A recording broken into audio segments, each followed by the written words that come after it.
नमस्कार विद्यार्थी मित्रांनो, आज आपण इयत्ता 4थीच्या स्कॉलरशिप परीक्षेचा बुद्धिमत्ता चाचणी हा विषय अभ्यासत आहोत. इयत्ता 4थीच्या व 7वीच्या स्पर्धा परीक्षेच्या संपूर्ण तयारीसाठी चॅनलला लाईक आणि सबस्क्राईब करा. त्याच्यामध्ये वर्गीकरण हा घटक अभ्यासत आहोत. वर्गीकरणामध्ये स्वाध्याय 2.2 त्याच्यामध्ये 1 ते 26 प्रश्न आपण मागील व्हिडिओमध्ये पाहिलेले आहेत. आता प्रश्न 27 अभ्यासू. प्रश्न 27 बघा. 514, 901, 271, 452 याच्यामध्ये बघा, यातील प्रत्येक संख्यांची बेरीज किती येते आपण पाहूयात. 5 + 1 + 4 बरोबर किती येते? 10 येते. 9 + 1 9 + 1 बरोबर किती येते? 10 येते. 2 + 7 + 1 बरोबर किती येते? 10 येते. 4 + 5 + 2 बरोबर किती येते? बघू. 5 आणि 4 9 9 आणि 2 11 येते. त्यामुळं गटात न बसणारा पर्याय कुठला? पर्याय क्रमांक 4.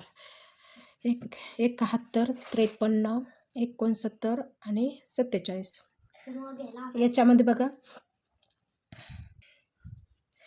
71 मूळ संख्या, 53 मूळ संख्या, 47 मूळ संख्या. 1 ते 100 पर्यंतच्या मूळ संख्या कुठल्या कुठल्या? 2, 3, 5, 7, 11, 13, 17, 19, 23, 29, 31, 37, 41, 43, 47, 53, 59, 71, 73, 79, 83, 89, 97. याच्यामध्ये 71 मूळ संख्या आहे, 53 मूळ संख्या आहे, 47 मूळ संख्या आहे, पण 69 मूळ संख्या नाही. त्यामुळे गटात न बसणारा पर्याय कुठला? पर्याय क्रमांक 3. आता 1/12, 2/7, 4/7, 6/2 याच्यामध्ये बघा, हा अपूर्णांक आहे, हा पण अपूर्णांक आहे, हा पण अपूर्णांक आहे. याच्यामध्ये बघा 6/2 बे 6 म्हणजे याच्यामध्ये 6/3 ही पूर्ण संख्या, पूर्ण भाग जातो.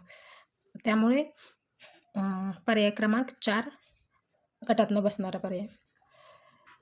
याच्यामध्ये बघा, प्रश्न क्रमांक 30, 356, 343, 512 आणि 216. 343 7चा घन आहे, 512 8चा घन आहे आणि 216 6चा घन आहे. 356 घन नाही, आपण घन पाहिले, महत्त्वपूर्ण बाबीमध्ये घन पाहिलेत. 1चा घन 1, 2चा घन 8, 3चा घन 27, 4चा घन 64, 5चा घन 125, 6चा घन 216, 7चा घन 343, 8चा घन 512, 9चा घन 729, घन 1000. अशा प्रकारे फक्त पर्याय क्रमांक 1 घनसंख्या नाही, इतर सर्व घनसंख्या आहेत. 6 15 वाजता, 11 20 वाजता म्हणजे 11 वाजून 20 मिनिटांनी, 2 10 वाजता म्हणजे 2 वाजून 10 मिनिटांनी आणि 16 45 वाजता. 16 45 म्हणजे हे बघा, हे जे असतं 1 नंतरचे जो असतो 12 नंतरचे, 12 नंतर 13 म्हणजे 1, 14 म्हणजे 2, 15 वाजले म्हणजे 3 वाजले आणि 16 म्हणजे 4, म्हणजे 16 म्हणजे 4 वाजून 45 मिनिट. हे 4 वाजून 45 म्हणजे दुपारनंतरचा वेळ येतो. दुपारच्या 4 वाजून दुपारनंतर 4 वाजून 45 मिनिटे ना. हा 6 15 11 20 2 10 म्हणजे त्याच्या दुपारच्या आधीचा वेळ येतो. म्हणून वेगळं कुठल्या? पर्याय क्रमांक 4. 711, 23, 57, 179. आता बघा, 7 नंतर 11 क्रमवार मूळ संख्या 7 11. 2 नंतर क्रमवार येणारी मूळ संख्या कुठली? 3. 5 नंतर क्रमवार येणारी मूळ संख्या कुठली? मूळ संख्या 5 नंतर येणारे 7. परंतु 17 नंतर ही 9 येत नाही किंवा 1 नंतर ही 79 येत नाही. म्हणजे वेगळा पर्याय कुठला? पर्याय क्रमांक 4. आता हे 7, हे किती? 10, सर्व रोमन संख्येत. हे 8 आणि हे किती? 14. आता याच्यामध्ये बघा ही समसंख्या आहे, ही समसंख्या आहे, ही समसंख्या आहे आणि ही 7 तेवढी कुठली संख्या आहे? विषम संख्या आहे.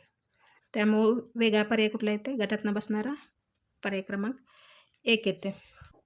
आता हे 6, 7, 9 आणि हे किती?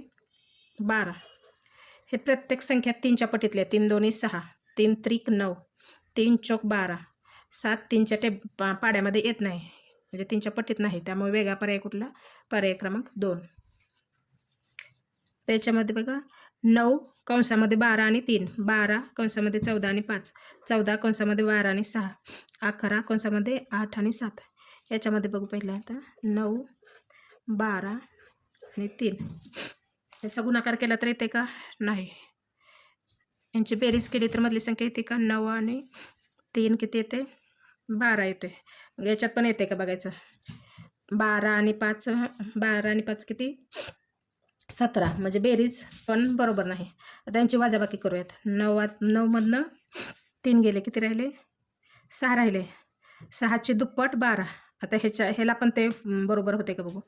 12, 14 आणि 5 यांची वजाबाकी करूयात.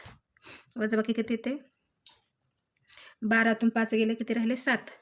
7ची दुप्पट 7 गुणवले 2 म्हणजे 14 आलं, बरोबर आहे. इथं पण 6 गुणवले 2 बरोबर 12 आलं. आता ह्याच्यामध्ये बघा यांची वजाबाकी किती येते? 14तून 6 गेले, किती राहिले? 8 राहिले. 8 गुणवले 2, 8 दोन्ही 16 येते. त्यामुळे हा तर पर्याय नाही. आता पुढचं येते का बघूयात, चेक करू. 11तून 7 गेले, किती राहिले? 4 राहिले. 4 गुणवले 2, 4 दोन्ही 8 बरोबर आहे. त्यामुळे पर्याय क्रमांक 3 गटातनं बसणार. पहिल्यांदा बेरीज, वजाबाकी, गुणाकार, भागाकार करून सर्व पर्याय चेक करायचं, म्हणजे उत्तर काढायला सोपं जातं. आता प्रश्न क्रमांक 36 बघूयात.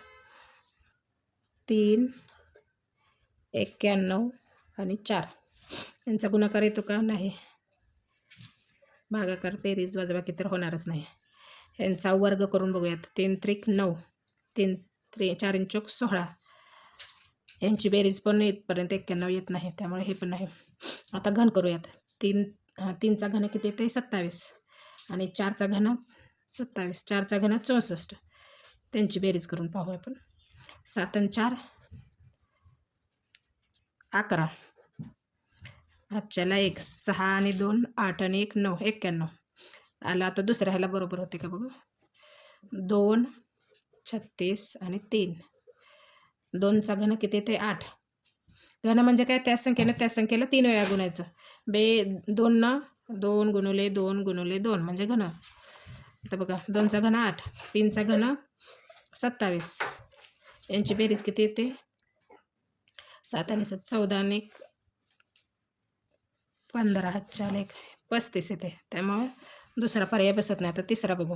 हा झाला पहिला, हा दुसरा, हा तिसरा बघू. 6चा घन किती येते? 216 आणि 1चा घन 1, 6 आणि 1 7, 217 म्हणजे हे पण बरोबर आहे. आता पर्याय क्रमांक 4 चेक करू. 2चा घन किती? 8 अधिक 5चा घन किती? 125. यांची बेरीज 8 आणि 5 13, हातचाला 1, 2 आणि 1 3, 133. म्हणजे हे तिन्ही पर्याय बरोबर आहेत. 2 नंबरचा पर्याय 36 यायला पाहिजे, तर यांनी बेरीज 35 येते. त्यामुळं गटातनं बसणारा पर्याय कितला? पर्याय क्रमांक 2. आता 5ला रोमन संख्येमध्ये असेच लिहितात, बरोबर आहे. 8ला बरोबर आहे, असंच लिहिलं जातं. 11ला इकडं x लिहिलं जातं, त्याच्या पुढं उजव्या साईडला I लिहिलं जातं. त्यामुळं गटातनं बसणारा पर्याय 3 बरोबर, तिसरा आहे. हे 6ला रोमन संख्येमध्ये V आणि I लिहिलं जातं, म्हणजे हे पण बरोबर आहे.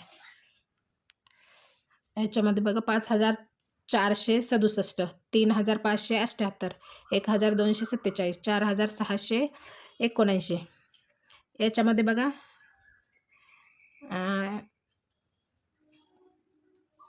इथं बघा 3 5 7 8 म्हणजे चढत्या क्रमाने आहेत. हे पण चढत्या क्रमाने, हे पण चढत्या क्रमाने, हे चढत्या क्रमाने नाही. पाचच्या आधी 4 असायला पाहिजे, तर 5च्या नंतर 4 आहे, त्यामुळे हे गटातनं बसणार आहे. किंवा असंही येतं. आणि दुसऱ्या प्रकारे म्हटलं तर मग 7, 9 आणि 7 या विषम संख्या आहेत आणि ही सम संख्या येते. दोन्ही प्रकारे उत्तर येते. चालेल. एक चढत्या क्रमाने आहे.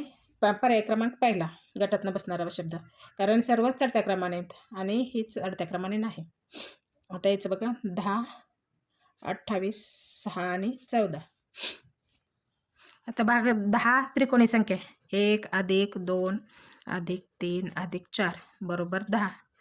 म्हणजे 10 त्रिकोणी संख्या. त्रिकोणी संख्या म्हणजे काय? लागोपाठ येणाऱ्या संख्यांची बेरीज.